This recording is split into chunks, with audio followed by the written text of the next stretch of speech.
Hello again, my name's John. I'm a retired chef from the northeast of England in the UK, and welcome to another one of my videos. In this fourth Christmas theme video, I'm going to be sharing our pork, sage and onion stuffing recipe. And here's a list of the simple ingredients you'll need to make this fantastic stuffing. And this is another recipe that can be made well in advance of the Christmas meal, so all you'd have to do is to warm it up in the microwave when you're ready for it. Now there's lots of ways you can make stuffing, but I'm going to show you how we make our Christmas meal stuffing in our work kitchens. And of course you can do it the hard way by using fresh sage and onions, or you can use dried sage and onions. Either way you would need breadcrumbs, chopped pork shoulder or pork mince and lots of other stuff.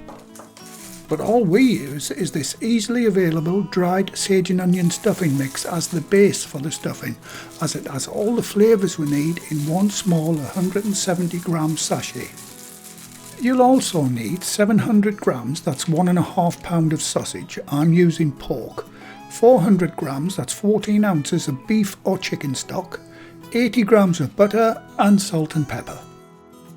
Before starting the recipe, heat your oven to 180 degrees Celsius, that's 356 degrees Fahrenheit or gas mark 4.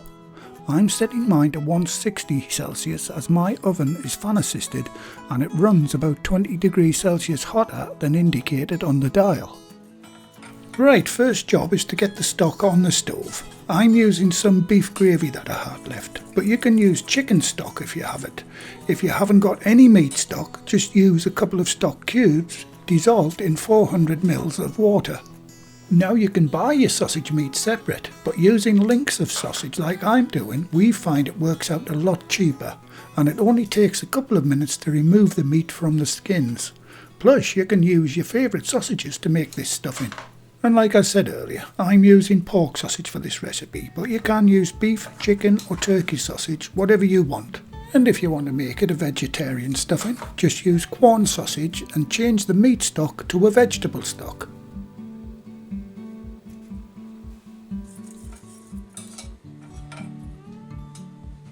Once the sausages have been skinned and in the bowl, carefully pour the boiling stock over them.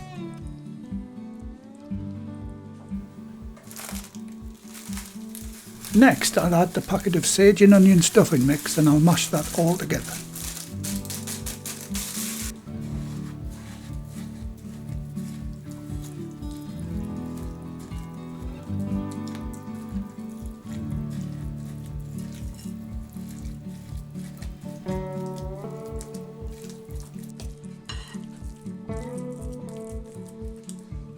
And finally, I'll add the butter while the mix is still warm. It'll also help if your butter is at room temperature.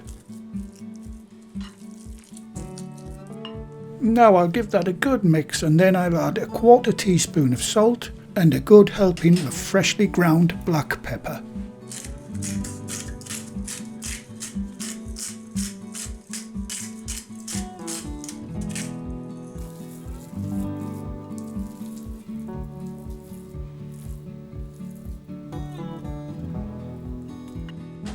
Once everything is amalgamated, I'll get it into a mould.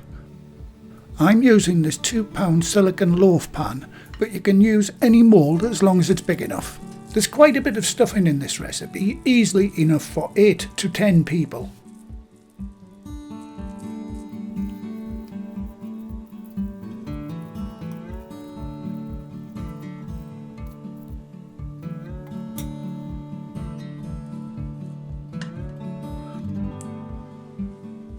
Once it's in the mould, I'll smooth it out.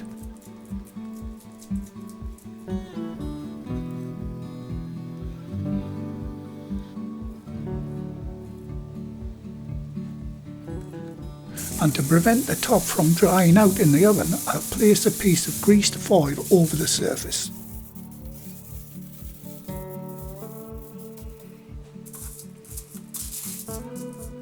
I'm using a small nub of butter to grease the foil.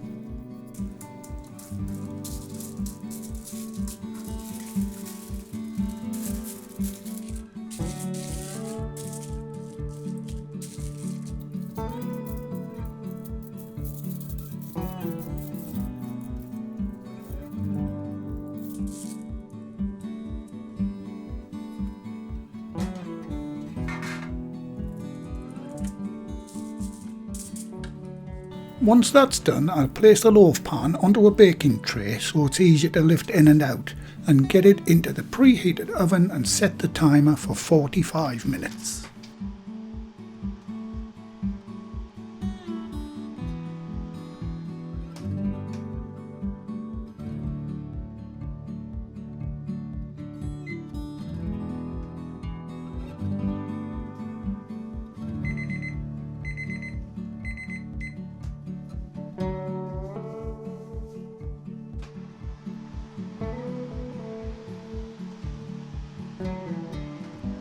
When the time's up, I'll take the tray out of the oven and place it on a wire rack to cool a little for 5 minutes or so.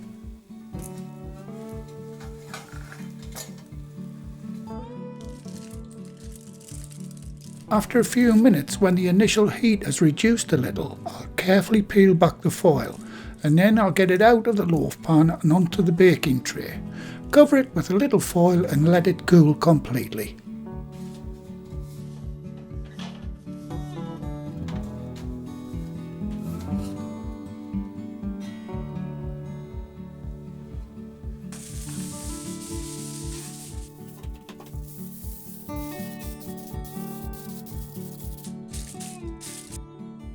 Okay, now that it's cooled down, I'll transfer it to the cutting board and cut a slice off and give it a try. One thing you can't experience from the video is the amazing smell of this stuffing. But like I said at the beginning, a lot of people will have their own Christmas stuffing recipe, but if you don't know how to make it or you want to keep it simple and as quick as possible, this is the recipe for you. And you can build on this recipe by using your favourite sausages. You can add different herbs and spices, maybe add chestnuts or some other crushed nut variety. The possibilities are endless. And like I said, this can be made well in advance and warmed up when it's time to serve. And back to the tasting. The taste is fantastic. It has a meaty texture, and through experience I know your family and guests will love this stuffing. And oh yes, it gets the usual thumbs up, my friends. Well, thank you again for watching. Please like, share, comment and subscribe by hitting the circle above. If you do subscribe, activate the bell icon next to the subscribe button on my channel page. And by doing that, you'll be automatically notified every time I upload a new video. And in the meantime, here's a few of my other videos and playlists that you may want to watch. So, until the next time, be safe in the kitchen and bye for now.